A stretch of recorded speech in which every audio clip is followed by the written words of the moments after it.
이런 일이 있었다고 합니다. 성탄절 이틀 전에 어느 유치원에서 선생님이 원아들에게 물었습니다. 여러분, 크리스마스가 무슨 날인지 알죠? 그랬더니 한 아이가 손을 들고 대답합니다. 네, 선물 받는 날이요. 아니, 그거 말고 크리스마스가 누가 태어난 날이에요? 그랬더니 아이들이 전체다가 합창하듯이 신나게 대답합니다. 산타크로스 할아버지요.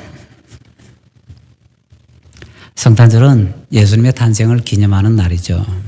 그러나 사람들의 마음에서 산타크로스, 루돌프 사슴코, 크리스마스 트리, 징글벨 이런 것이 주인공이 되고 이제 예수님은 거의 사라지고 있는 것 같습니다. 2000년대에 들어서 미국 중심으로 어떤 캠페인이 벌어졌습니다. 메리 크리스마스라는 인사 대신에 해피 홀리데이즈라고 인사를 하자는 겁니다. 메리 크리스마스는 종교적인 색채가 강하기 때문에 그런 인사 하지 말자라는 것이지요. 크리스마스에 크리스 다음에 트자가 빠져 있는데요. 그게 그리스도입니다. 그리스도의 날이란 뜻이거든요. 그런데 그걸 이제 쓰지 말자는 겁니다. 현대는요, 이제는 여러분들이 느끼고 아시지만은 크리스마스 캐롤 어디 가도 제대로 듣기가 쉽지가 않습니다. 사람들은요, 성탄이라는 말을 입에 올리려고도 안 합니다. 그러나 아무리 우리가 눈을 감고 없어 강하게 부정한다고 할지라도 저 하늘에 있는 태양은요, 절대로 없어지지 않습니다. 바로 그런 것처럼 예수님께서 세상 죄를 담당하시기 위해서 아기로 이 땅에 태어나셨다는 그 사실은 변하지 않는 것입니다. 요한복음 3장 16절은 성탄에 대해서 우리가 꼭 기억해야 되는 세 가지 중요한 사실을 가르쳐 주고 있습니다. 첫째로 하나님께서 죄인들을 사랑하셔서 예수님을 세상에 보내셨다 하는 것입니다. 하나님이 세상을 이처럼 사랑하사 독생자를 주셨으니 여기서 세상은요, 세상 사람들입니다. 그리고 여기서 중요한 것은 하나님께서 세상을 사랑하신다 하는 바로 그 내용입니다. 아마 교회 오래 다닌 분들은 이런 얘기 한두 번은 들어본 적이 있을 겁니다. 어떤 재판정에서 어떤 죄를 크게 지은 사람이 사형 판결을 받습니다. 재판장이 유죄하면서 사형하고 언도를 합니다. 그러자 변호인이 갑자기 뛰어나와서는 제가 이 사람을 위해서 죄값을 대신 치르고 죽어줬습니다. 그러니까 이 사람을 무죄 방면해 주세요 라고 요청을 합니다. 그러자 재판장은 어쩔 수 없이 그 요청을 받아들여서 무죄 방면해 줍니다. 그러면서 이런 얘기를 하죠. 그 재판장은 하나님 아버지, 변호인은 예수님이라는 겁니다. 저도 주일학교 때 이 얘기를 들었던 기억이 납니다. 그러나 원칙적으로 말하자면요, 이거는 아주 잘못된 얘기입니다. 이 얘기에서는 예수님께서 죄인들을 사랑해서 십자가에서 못 박혀 대신 죽어주신다 강조합니다. 맞습니다. 그런데 이 얘기에서는요, 하나님 아버지께서 마지못해서 그것을 따라주신다라고 얘기하는데 그건 절대로 사실이 아닙니다. 사실은 그것과 완전히 다르죠. 요한일서 4장 19절은 이렇게 가르쳐 줍니다. 우리가 사랑하면 그가, 여기 그는 하나님입니다. 그가 먼저 우리를 사랑하셨습니다. 하나님께서 죄인들을 먼저 사랑하십니다. 사랑은요, 오직 하나님으로부터만 시작합니다. 그래서 요한일서 4장 16절은 이렇게 밝혀주지요. 하나님은 사랑이시라.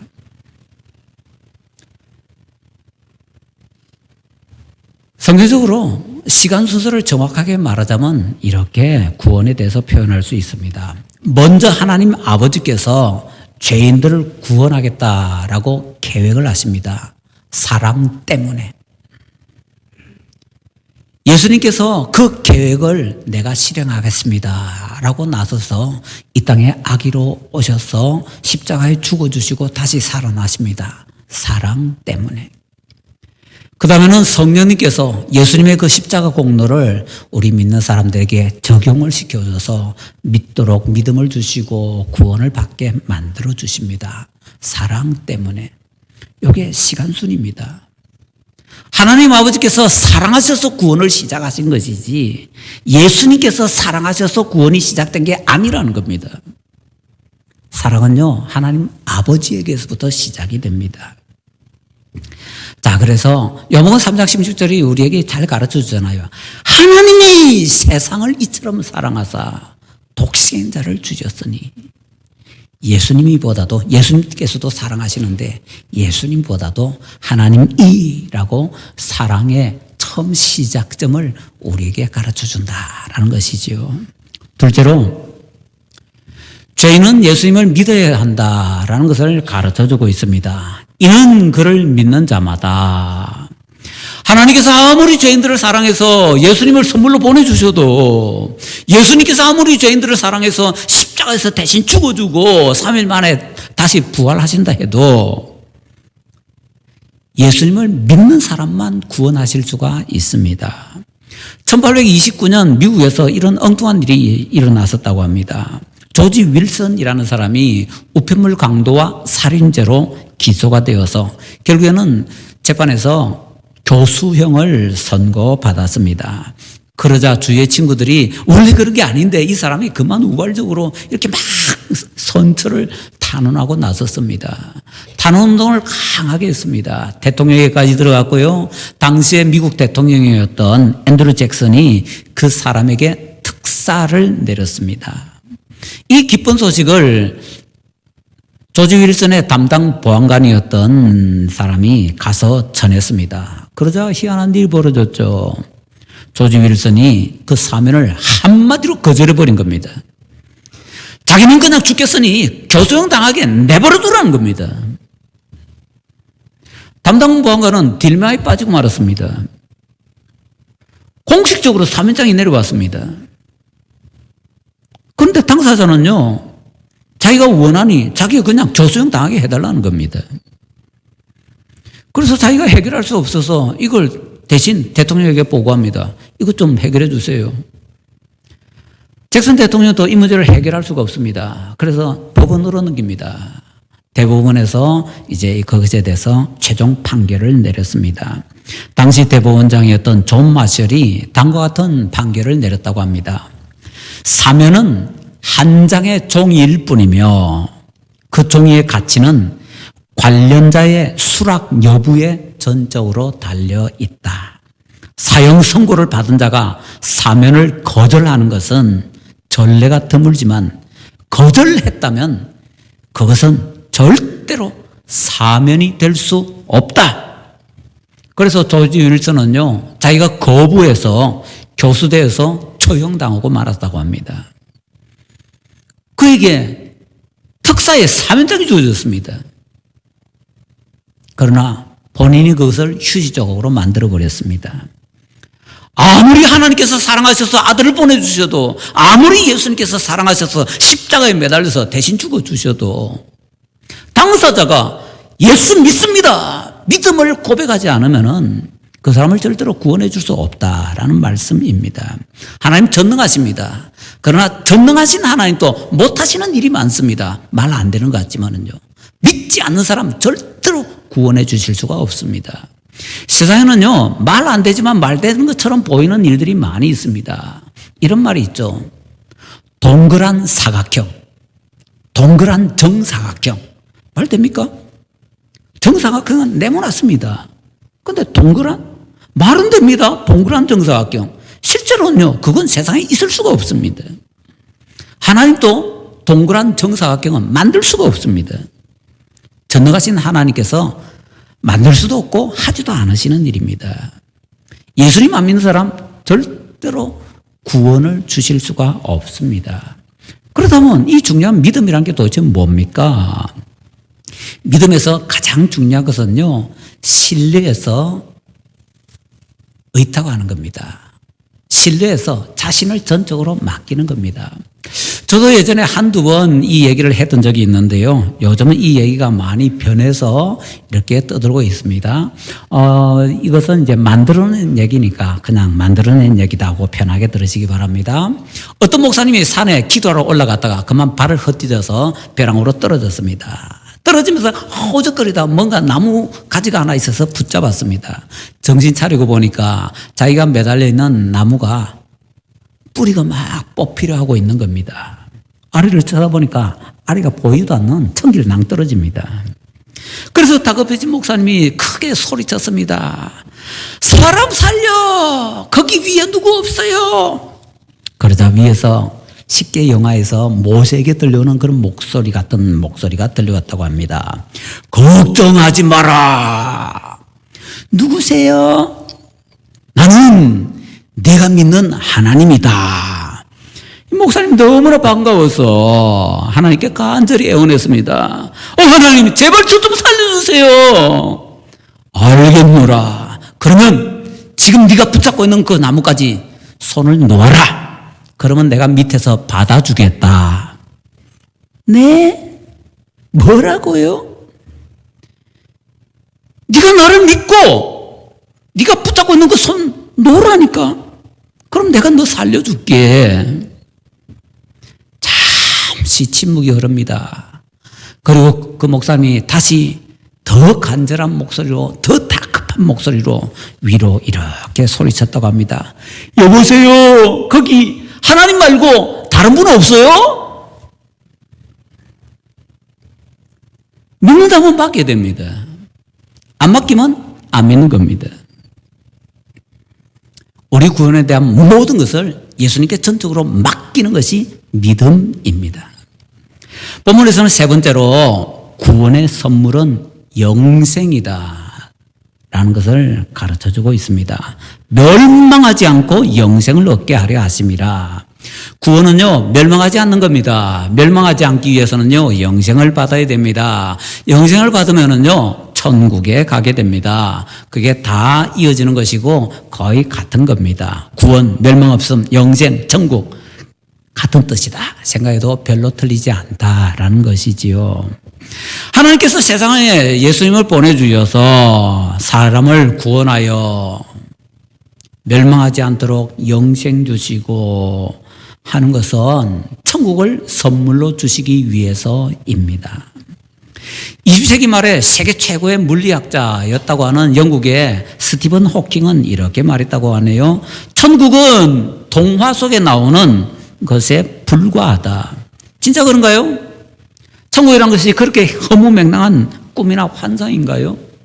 예수님을 안 믿는 사람들도 예수님을 세계 4대 성인 중에 하나라고 하는데 그 예수님이 대놓고 거짓말하지 않으셨을 것 같은데 그 예수님은 천국과 지옥에 대해서 꽤나 확실하게 많이 말씀하셨습니다. 성경에서는 천국에 대해서 다양한 측면을 가르쳐 줍니다. 오늘은 그 중에서 천국에서 신자들이 누리는 삶이 어떤가라는 것만 간단하게 한번 살펴보겠습니다. 천국에서 하는 가장 중요한 게 뭘까요? 할 일 없으면 논다고 하는 사람인데요. 그렇지 않습니다. 천국에서도 할 일 많습니다. 가장 중요한 것은 하나님께 예배하는 것입니다. 요한계시록에 보면요, 천국이 언뜻 열립니다. 그래서 천국이 보이는데 천국에서 하는 가장 중요한 많은 일들이 요한계시록에서 뭐라고 소개되는가 하면 찬송하는 것이라고 소개가 되고 있습니다. 찬송, 예배의 중요한 요소 중에 하나잖아요. 자, 그러면 이런 궁금증이 생깁니다. 그러면 예배의 또 다른 중요한 요소 중에 하나인 기도는 천국에서 할까 안 할까? 뭐 이런 궁금증이 생깁니다. 이 문제를 풀려면요, 신자가 죽으면 어떻게 되는가라는 것에 대해서 먼저 정리를 해야 됩니다. 어떤 사람들은 신자가 죽으면 잠을 자는 것처럼 쉰다, 안식을 누린다고 합니다. 맞습니다. 맞는 말인데 반만 맞는 말입니다. 왜냐하면 성경적으로 정확하게 말하자면요, 신자가 죽었을 때 안식을 누리는 것은 정확하게 신학적으로 말하자면은 몸입니다. 사람 전체가 아닙니다. 이 육체만 안식을 누리게 됩니다. 부자와 거지 나사로 비유해서 예수님께서 가르치시는 것처럼 신자가 죽으면요, 육체는 세상에 남겨두고 그 영혼 바로 천국 또는 지옥으로 가게 되어 있습니다. 예수님께서 오실 때까지 그 남겨진 몸은 쉬게 되는 겁니다. 아무 일도 하지 않고 그냥 안식을 누리게 되는 것이지요.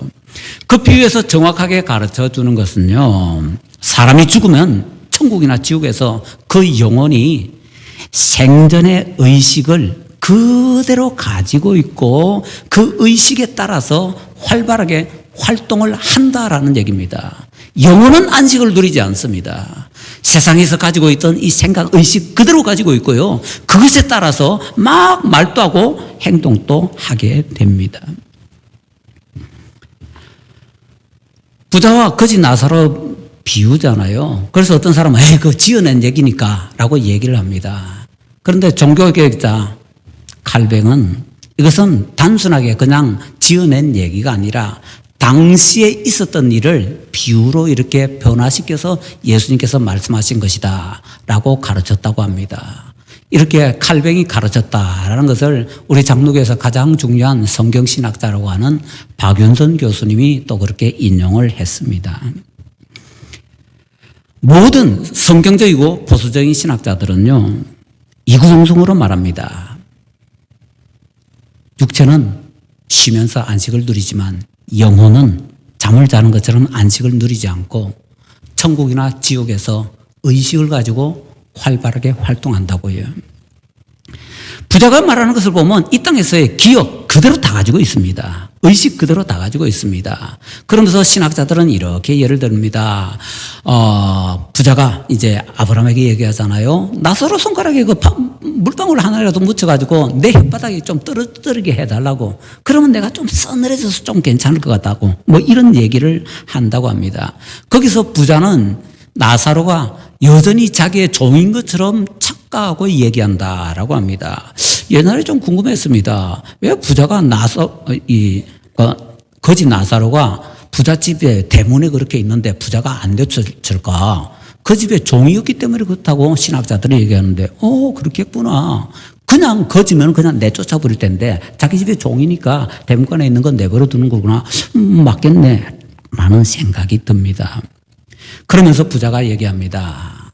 지금 죽지 않은 저 세상에 있는 자기의 형제가 5명 있는데 그 형제들이 자기처럼 지옥에 안 오게 해달라는 겁니다. 그러기 위해서 나사로 좀 다시 살게 해서 저 세상에 가서 내가 죽어보니까 천국도 있고 지옥도 있더라. 가서 좀 전파를 하게 해달라. 그렇게 요청을 합니다. 아브라함에게 자기의 소원을 말하는 것이니까요. 이걸 기도라고 할 수 있습니다. 이 부자는 얼마나 답답하고 시원찮은지 지옥에 가서도 기도는 사실 하나님께 하는 거잖아요. 그런데 아브라함에게 매달면서 기도하고 있는 겁니다. 정말 시원찮은 사람이죠. 불신자들의 영혼은요, 죽은 뒤 지옥에서 활발하게 활동하고 있습니다. 고통받고 있습니다. 그러면서 나사로 비유에서 분명히 보여주는 것처럼 기도도 하고 있습니다. 자, 그렇다면 신자들의 영혼은 어떨까요? 천국에서 기도할까요? 요한계시록 6장 9절 10절에 이런 말씀이 있죠. 다섯째 인을 떼실 때에 내가 보니 하나님의 말씀과 그들이 가진 증거로 말미암아 죽임을 당한 영혼들, 순교자들입니다. 신앙을 위해서 순교한 영혼들이 제단 아래에 있어 큰 소리로 불러 이르되, 참 그들이 영혼이라고 했습니다. 육신 안 가 있잖아요. 큰 소리로 불러 이르되 거룩하고 참되신 대주제여 땅에 거하는 자들을 심판하여 우리 피를 갚아주지 아니하시기를 어느 때까지 하시려 하나이까. 천국에 있는 사람들도 지상에서 있었던 일을 그대로 다 기억합니다. 의식을 그대로 다 가지고 있습니다. 그것에 대해서 하나님께서 빨리 갚아달라고 기도하고 있습니다. 천국이나 지옥이나 똑같네요. 정리하자면 신자나 불신자나 천국에서나 지옥에서나 놀랍게도 이 땅에서 가지고 있었던 의식 다 가지고 있고 기도도 양쪽에서 다 하고 있습니다. 이 땅에서 일어나지 말아야 될 일에 대해서 기도하고 있고 이 땅에서 일어나야 될 일에 대해서 기도하고 있고 소원을 아뢰고 있습니다. 그런데 지옥에서 하는 부자의 기도를 보면요, 이 땅에 살아있는 자기 형제들을 위해서 기도하고 있습니다. 자, 여기서 혼돈하지 말고 잘 생각하셔야 됩니다. 예수님께서 이런 말씀을 하신 적이 있죠. 마태복음 22장 30절에요. 부활 때에는 장가도 아니가고 시집도 아니가고 하늘에 있는 천사들과 같으니라. 이 말씀은요, 우리가 천국에 들어갔을 때 또는 지옥에 갔을 때 거기서 더 이상 이 세상에서의 부모 형제처럼 그 관계 유지하면서 살지 않는다는 겁니다. 쉽게 얘기하자면 천국에 가서도 아버지, 어머니, 뭐 형, 누나, 언니, 오빠 이렇게 안 한다는 겁니다. 천국에 가면 새로운 관계가 형성이 되는데 하나님의 자녀로서 모두 다 새로운 그런 관계가 형성이 되지요. 이 땅에서의 관계로서 천국에서는 살지 않는다라는 겁니다. 이 땅에서 부부였다고 해도 천국에서도 부부냐? 아니라는 겁니다. 부부 관계 가지지 않습니다. 예수님의 말씀은 그겁니다. 자, 그러나 순교자들이 천국에서 기어가는 것처럼 부자가 지옥에서 기억하는 것처럼 이 땅에서의 모든 일에 대한 기억은 그대로 다 가지고 있고 가족들에 대한 기억 그대로 다 가지고 있습니다. 부자가 내가 지옥 와서 경험해 보니까 지옥 올 만한 곳이 못 됩니다. 그러니까 내 형제들은, 저 5명의 형제들은 절대로 지옥에 좀 안 오게 해주세요. 간절히 소원을 아뢰고 있는 것처럼 지옥에 있는 부자는요, 자기 형제들의 구원을 위해서 기도하고 있습니다. 가족 관계였다는 것을 기억하는 거하고 가족 관계로서 사는 것하고는 전혀 다른 일이라는 겁니다. 가족으로서, 부부로서, 부모자식으로서 천국에서 살지는 않는데 이 땅에서 가지고 있었던 그 모든 관계는 기억하고 있고 그 관계가 기초가 되어서 천국에서도 지옥에서도 기도하고 있다는 겁니다. 그리고 부자의 예를 통해서 볼 때 지옥에서 그렇게 간절하게 이 땅에 남아있는 자기 가족들을 위해서 기도한다면은 천국에 가는 그런 가족들은 네 마음대로 네 알아서 잘 살아라 이렇게 하고 있겠습니까? 아니면은 지옥에 있는 사람이 그렇게 간절하게 이 땅에 남아있는 사람을 위해서 기도한다면 천국에 가 있는 사람들은 이 땅에 남아있는 가족들을 위해서 예수님 좀 믿게 해주세요. 예수님 믿어도 그냥 적당히 믿는 것이 아니라 좀 잘 믿게 해주세요. 간절히 기도할까요? 말해봐야 필요 없는 것이죠. 당연히 천국에 있는 사람들도 이 땅에 남아있는 가족들을 위해서 믿음을 가질 수 있도록 신앙생활을 더 잘할 수 있도록 열심히 기도할 것입니다. 그러한 부분에 대해서 언뜻 가르쳐주는 것이 히브리서 12장 1절 말씀입니다. 이러므로 우리에게 구름같이 둘러싼 허다한 증인들이 있으니 이 증인들은 먼저 천국에 간 사람들이라고 합니다. 모든 무거운 것과 얽매기 쉬운 죄를 벗어버리고 인내로서 우리 앞에 당한 경주를 하며 이것은 이 땅에 남아있는 신자들이라는 겁니다. 마라톤 경기를 보면요, 관중들이 경기장 안에 있습니다. 그러면서 막 기대합니다. 빨리 와야 될 텐데, 내가 아는 그 사람이 1등 해야 될 텐데, 그렇게 기대를 하고 있다가 첫 번째 선수가 경기장 안으로 딱 들어오면 와! 하면서 함성을 지르지요. 그 장면 딱 생각하면 됩니다. 먼저 천국에 간 우리 지인들, 가족들은요, 천국에서 우리를 위해서 기도하면서 기다리고 있습니다. 그러다가 하나씩 들어오면 와! 하면서 함성을 지르면서 맞이해 준다라는 그런 말씀이지요.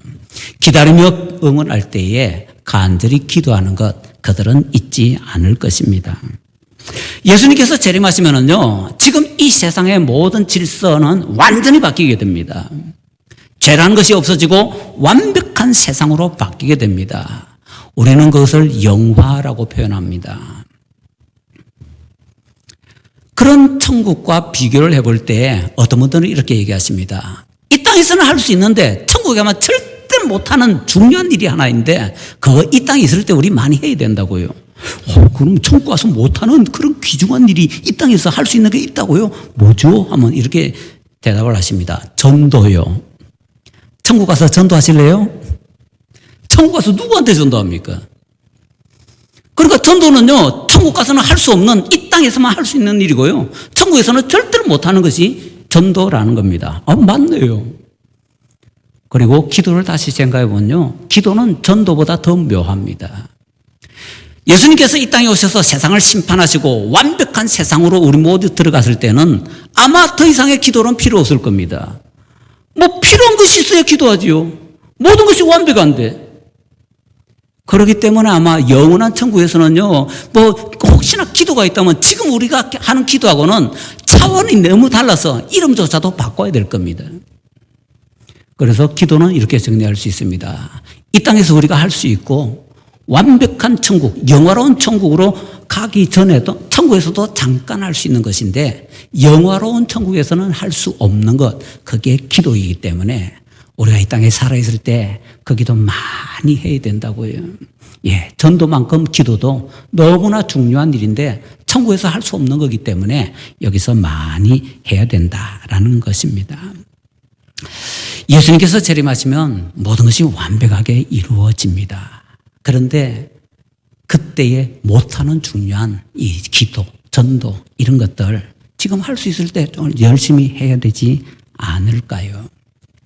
하나님께서 우리에게 영원한 복락을 누리게 하시기 위해서 예수님을 세상에 보내주셨고 그 예수님을 믿는 사람들마다 누구든지 멸망하지 않고 영생을 얻어서 천국에 가게 됩니다. 그런데 성경은 이렇게 분명하게 가르쳐 주는데 세계 최고의 물리학자라고 했던 스티븐 호킹 그런 사람은요, 가짜 뉴스를 퍼뜨립니다. 천국 같은 것은 동화 속에 나오는 꿈 같은 얘기다. 하나님께서 죄인을 사랑하지 않는다고 가짜 뉴스를 퍼뜨립니다. 예수님 안 믿어도 구원받는다고 가짜 뉴스를 퍼뜨립니다. 천국 같은 거 없어! 그러면서 가짜 뉴스를 퍼뜨립니다. 그래서 우리가 진짜 신앙생활을 하려면요, 제대로 하려면 이런 영적인 사실들에 대한 가짜 뉴스에 조심해야 됩니다.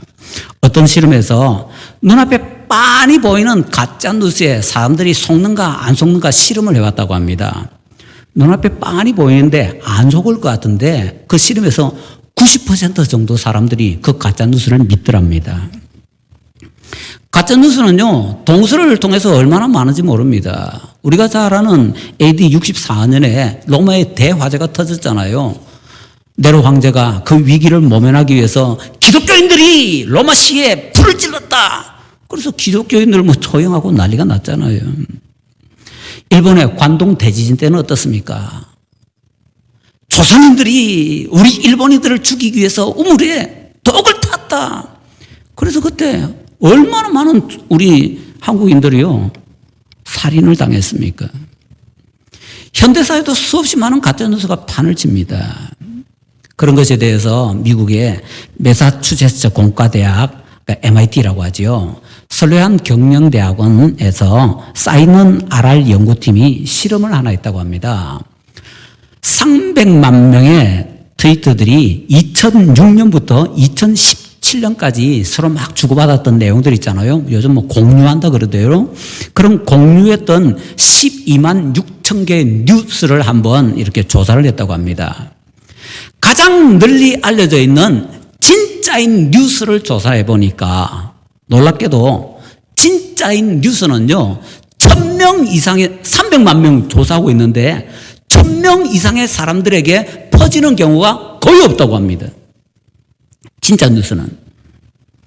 그런데 가짜 뉴스는요, 아무리 적게 퍼져도 1000명 이상, 많이 퍼지는 것은 10만 명 이상에게 퍼지더랍니다. 그래서 데이터가 있으니까 이거 가짜 뉴스였는데 판명이 됐잖아요. 그거 조사하니까 그렇게 나오더랍니다.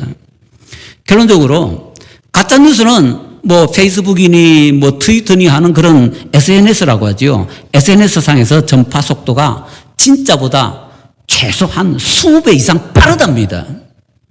그리고 그 전달 속도만 아니라 전달되는 범위도 어마어마하답니다. 사람들이 그 가짜 뉴스를 듣고는요, 다 뒤집어지는 겁니다. 왜 그러냐? 우리 뇌가 그렇게 생겨 먹었대요. 진실이라는 것은 따분합니다. 뻔합니다. 들어도 별로 뭐 흥미도 없습니다. 그런데 가짜 뉴스들은요, 우리의 흥미를 막 자극합니다. 그래서 수많은 사람들이 그 강력한 데다 그냥 눈이 쏠리고 귀가 쏠리게 된다는 것입니다. 사탄은요, 거짓말 지으는데 명수입니다. 요한복음 8장 44절에 이렇게 말씀하시네요. 너희는 너희 아비 마귀에게서 났으니 너희 아비의 욕심대로 너희도 행하고자 하느니라. 그는 처음부터 살인한 자요 진리가 그 속에 없으므로 진리에 서지 못하고 거짓을 말할 때마다 제 것으로 말하나니 이는 그가 거짓말쟁이요 거짓의 아비가 되었습니다. 우리 알잖아요. 에덴 동산에서부터 역사의 처음부터 사탄은요 우리가를 속이기 위해서 어마어마하게 노력했고 그 속임을 통해서 멸망의 길로 우리를 사로잡아 가고 있습니다. 이런 사탄의 속임수 공작에 우리가 속지 말아야 됩니다. 하나님이 세상을 이처럼 사랑하사 독생자를 주셨으니 이는 그를 믿는 자마다 멸망하지 않고 영생을 얻게 하려 하심이라. 이 말씀에서 주시는 세 가지 진리 꼭 기억하셔야 됩니다. 세상 사람들은 가짜 뉴스 퍼뜨립니다. 하나님은 죄인 같은 거 사랑 안 해. 아닙니다. 하나님이 세상을 이처럼 사랑하사 독생자 예수님을 보내주셨습니다. 사람들은 얘기합니다. 예수 안 믿어도 돼. 알라를 믿든지 부처를 믿든지 뭘 믿든지 다 믿기만 하면 다 되겠잖아. 아닙니다. 진짜 뉴스는요 오직 예수님을 믿어야만 구원을 받을 수가 있습니다. 세상의 가짜 뉴스는 얘기합니다. 천국 같은 거 없어. 영생 없어. 멸망하지 않는 거 그런 거 없어. 그냥 다들 그냥 행복하게 살 거야. 뭐 그 정도로 그렇게 마무리를 하려고 합니다. 그러나 하나님께서는 예수님의 십자가와 부활을 통해서 분명하게 우리에게 멸망하지 않은 영생의 선물을 준비하셨고 누구든지 예수님 믿는 사람들에게는 영생을 주십니다. 세상에 그 수많은 가짜 뉴스들 그거 다 구별해서 다 내려놓고 진짜 뉴스 성경에서 가르쳐주는 이 복음을 받아들이고 믿고 예수님 영접함으로써 이 구원을 놓치지 않는 성탄에 그래서 하나님께서 우리에게 예수님을 선물로 주신 이 귀한 의미를 놓치지 않는 우리 모든 성도님들 되시기를 예수님 이름으로 축원합니다.